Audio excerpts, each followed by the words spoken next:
Bhushan invites all of you for the online classes of biology, especially class 8.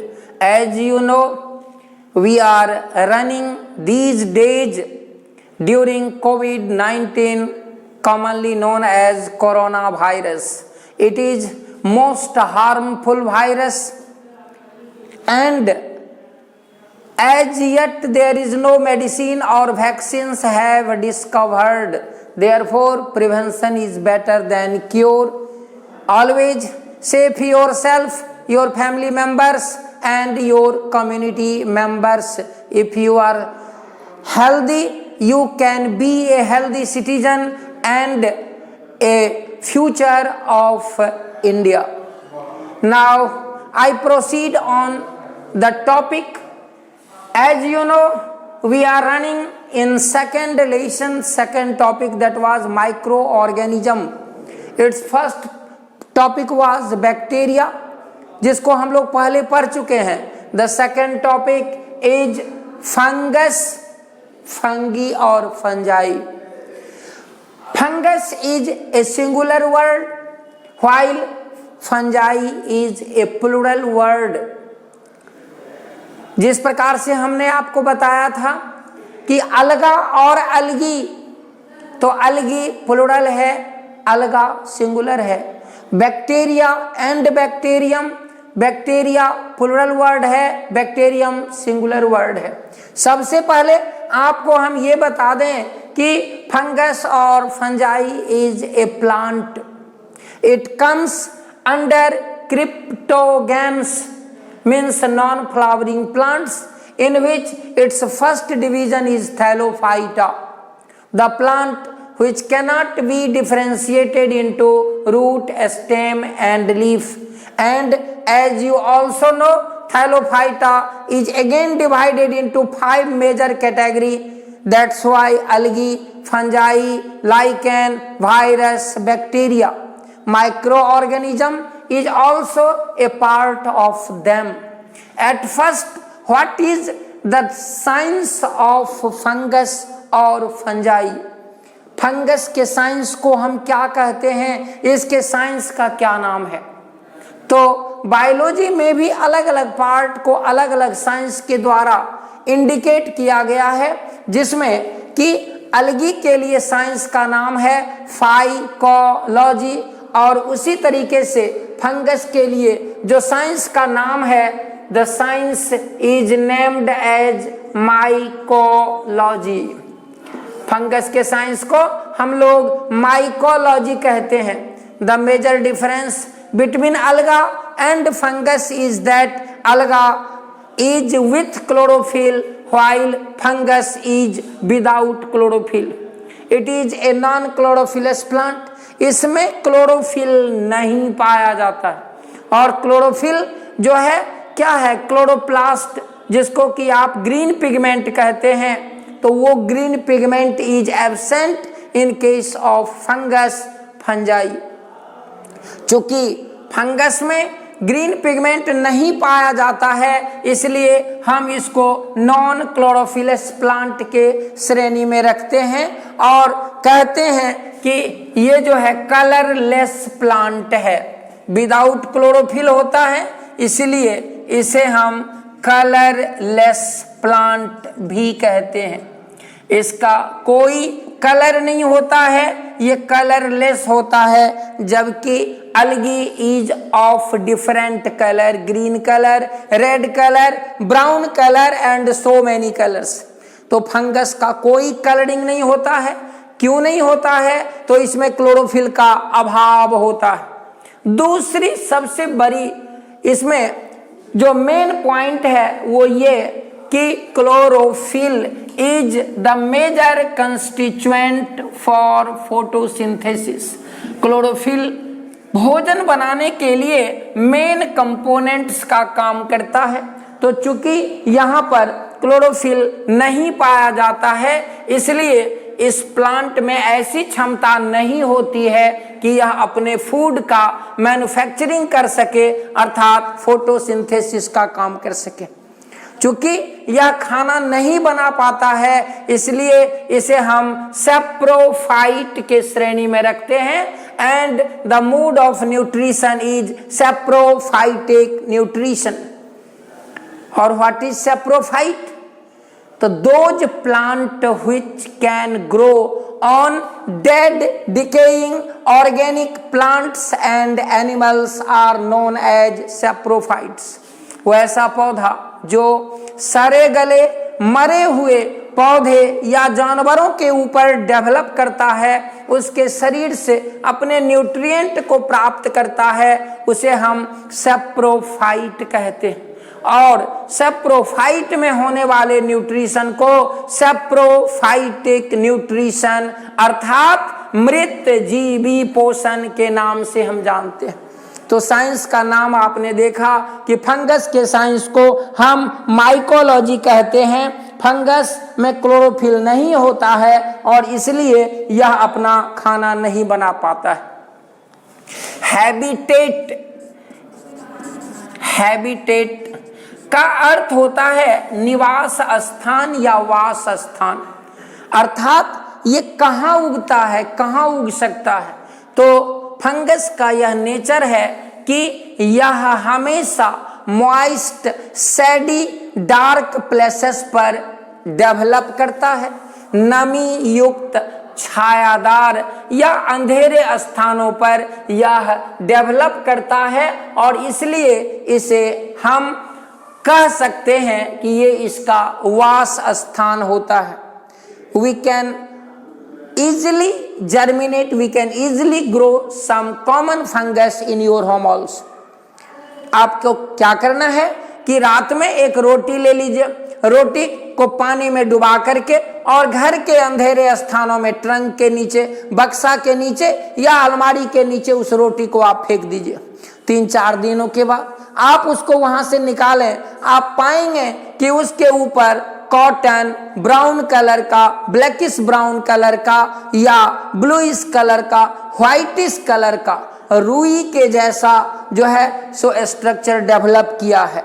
यही रुई के जैसा structure जो है ये है आपका क्या, ये फंगस है, जिसका डेवलपमेंट जो है वो छायादार डार्क स्थानों पर हुआ है। कुछ फंगस ऐसे हैं जो कि आकार में बड़े भी होते हैं और इसे आसानी से देखा जा सकता है सड़े गले स्थानों पर, कूड़ा करकट के ढेर पर, गोबर के ढेर पर, राख के ढेर पर। हम लोग इसे मशरूम के नाम से जानते हैं। दूसरा साइंटिफिक नाम इसका एगेरिकस होता है। ये व्हाइट कलर का होता है, ब्राउनिश कलर का भी हो सकता है। याद रहे कि एक कलर इसका मोस्ट डेंजरस होता है, पॉइजनस होता है, जिसके खाने से मनुष्य मर भी सकता है। Although mushroom is edible, these days we are cultivating mushroom in a lot scale, बड़े पैमाने पर हम इसका कल्टीवेशन करते हैं और ऐसी मान्यता है कि यह जो है काफी न्यूट्रिशस होता है। प्रोटीन से लेकर के हर मायने में इसे न्यूट्रिशस माना गया है। तो सबसे बड़ा मशरूम भी हो सकता है, जैसे ये एग्जाम्पल फंगस का मशरूम, जबकि सबसे छोटा एग्जाम्पल भी हो सकता है जिसमें कि हम लोग मोल्ड्स और दूसरा ईस्ट को रखते हैं। जैसा कि आप जानते हैं ईस्ट जो है यूनिसेल्युलर होता है, जबकि दूसरे फंगस जो हैं मल्टी सेलुलर भी होते हैं। तो साइंस का नाम आपने देखा माइकोलॉजी, नेचर विदाउट क्लोरोफिल, एक क्लोरोफिलस और non chlorophyllous, habitat dark places पर जो है सो अंधेरे स्थानों पर, मॉइस्ट प्लेसेस पर ये उग सकता है, तो ये हैबिटेट हो गया। स्ट्रक्चर कैसा हो सकता है, तो it may be structure, it may be unicellular and multicellular। यह यूनिसेल्युलर भी हो सकता है और मल्टी सेलुलर भी हो सकता है। The best example of unicellular fungus is east, YEAST east, जिसका कि उपयोग हम लोग करते हैं ब्रेड इंडस्ट्री में, वाइन इंडस्ट्री में। ये दो इसका कॉमन यूज है। अर्थात वाइन बनाने में भी इसका यूज होता है और ब्रेड इंडस्ट्री में भी इसका यूज होता है। This one is unicellular in nature. देखने से ही आपको पता चल जाएगा कि इस तरह का स्ट्रक्चर जो है इसका यूनिसेलुलर का होता है, जबकि मल्टी सेलुलर में बहुत सारे सेल वहां पर पाए जाते हैं। फॉर एग्जाम्पल मल्टी सेलुलर में आपका जो कॉमन एग्जाम्पल है फंगस का वह म्यूकर हो सकता है, राइजोपस हो सकता है, ये सब आता है। तो स्ट्रक्चर में ए फंगस में भी यूनिसेलुलर और मल्टी सेलुलर दोनों का आपने एग्जाम्पल भी देखा कि ये कैसा होता है। मल्टी सेलुलर की विशेषता होती है कि यहाँ पर एक धागा को जो है हम लोग हाइफी के नाम से जानते हैं, HYPHAE हाइफी, जबकि group of hyphae forms mycelium, अर्थात मल्टी सेलुलर फंगस जो है उसके बॉडी को हम माइसीलियम जाल कह सकते हैं, जबकि एक धागा को हाइफा दूसरे को माइसीलियम। जहां तक रिप्रोडक्शन का सवाल है तो most common way of reproduction in unicellular fungus which east is budding. Budding के द्वारा जो है सो इसमें रिप्रोडक्शन की क्रिया होती है, जबकि जो वेल डेवलप्ड फंगस है जैसे हमने बताया आपको म्यूकर का नाम, तो इसमें रिप्रोडक्शन की क्रिया सेक्सुअल रिप्रोडक्शन के द्वारा अर्थात पॉजिटिव नेगेटिव स्ट्रेन के द्वारा भी होती है। वैसे एक और मोड ऑफ रिप्रोडक्शन है जिसमें कि स्पोर फॉर्मेशन होता है और उस स्पोर फॉर्मेशन के द्वारा भी जो है सो स्पोर बनता है। Spore wait for coming a suitable period, when suitable period comes the spore germinates into new form of fungus.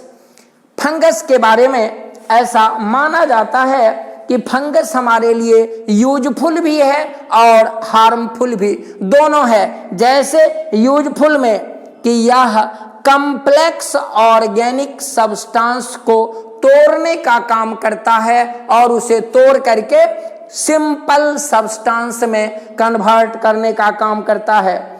दूसरी विशेषता यह है कि कुछ एग्जाम्पल इसका जो है एडेबल होता है, जैसे मशरूम जिसमें कि हम उसका खेती करते हैं। Some of the common example of fungus is also used for making antibiotics, for example penicillin which was discovered by Alexander Fleming. The name of fungus is Penicillium notatum. Penicillium notatum नामक fungus के द्वारा Alexander Fleming ने सबसे पहला antibiotic बनाया था जिसको कि हम लोग पेनिसिलिन के नाम से जानते हैं, और वही पेनिसिलिन का अभी जो है सो आपको बहुत सारे नाम मार्केट में एंटीबायोटिक्स के रूप में लिया जाता है, जैसे एरिस्टोसिलिन, ब्रोडासिलिन, एम्पिसिलिन। तो इस तरीके से बहुत सारे एंटीबायोटिक्स का डिस्कवर भी जो है सो इस फंगस की मदद से जो है सो हुआ है। और अंत में हम ये कह सकते हैं कि फंगस का और भी यूज है, जैसे हम इसका यूज फर्मेंटेशन में करते हैं, ब्रेड इंडस्ट्री में करते हैं, इंपॉर्टेंट प्रोटीन और विटामिन के प्रोडक्शन में करते हैं, विनेगार फॉर्मेशन में करते हैं। लेकिन एक तरफ जितना ये यूजफुल है तो दूसरी ओर ये उतना ही हार्मफुल भी है, इसलिए कि इसके कारण डिजीज भी होता है। जैसे हमारे क्रॉप में एक कॉमन डिजीज है और उसको हम लोग कहते हैं black smut of wheat, that is caused by Puccinia graminis. दूसरा है लूज स्मट ऑफ व्हीट जिसको रस्ट डिजीज कहते हैं। एक आलू में होने वाला रोग है जिसको लेट ब्लाइट ऑफ पोटैटो कहते हैं। फंगस का नाम है फाइटोफथोरा इन्फेस्टेंस। ये ऐसा खतरनाक फंगस है जिसके कारण आयरलैंड जैसे उन्नत देश में एक बार आलू की कुल फसलें बर्बाद हो गई थी वहां पर, और जिसके कारण वहां जो है भूखमरी की स्थिति भी उत्पन्न हुई थी।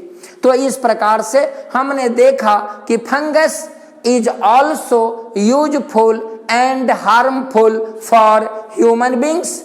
It is also a part of microorganisms.